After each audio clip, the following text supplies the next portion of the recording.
की नोकरीच करायची. म्हणजे आमच्याही घरातल्यांचं थोडंसं तसं होतं कल. माझं शिक्षण MBA झालं. MBA झाल्यानंतर सगळेजणांचा एक राहतं की बाबा चांगली नोकरी मिळते. परंतु डोक्यामध्ये व्यवसाय व्यवसाय व्यवसाय पहिल्यापासून लागल्यामुळे मी जसं कॉलेज झालं त्यानंतर डायरेक्ट शेतमालाच्या विक्रीच्या व्यवसायातच आलो. आणि घरातले सुद्धा म्हणायचे की बाबा नको, तू जॉब कर कुठेतरी, हे व्यवसायात वगैरे पडणं आपलं काम नाही.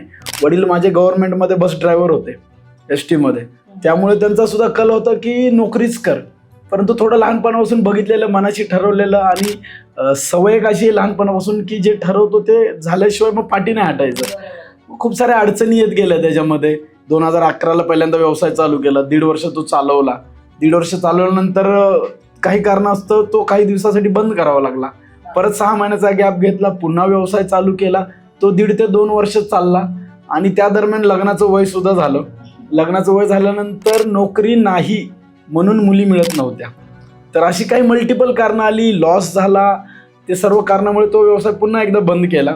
1 ते 1.5 वर्ष नोकरी केली आणि पुन्हा एकदा 2016ला माझे पार्टनर विशाल टाके आणि मी दोघं मिळून हा टाके ॲग्रो इंडिया प्रायव्हेट लिमिटेड, हे असं मराठीमध्ये नाव आहे, इंग्रजीमध्ये लोक ते टेक असं वाचतात.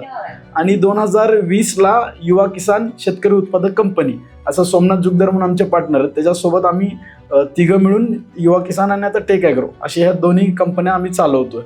तर हे हैदराबाद, बँगलोर, विजयवाडा, हुबळी, कोचीन आणि मुंबई ह्या 6 शहरामध्ये आता आपल्या शाखा आहेत. आणि जेवढे भारतातले जेवढे सुपर मार्केट आहेत, कोणतंही असं सुपर मार्केट नाही की तिथे आपली फळं पोचत नाहीत. तर अशा पद्धतीने हे गेल्या 15 वर्षात आम्ही जाळं मोठं केलेलं आहे व्यवसायाचं.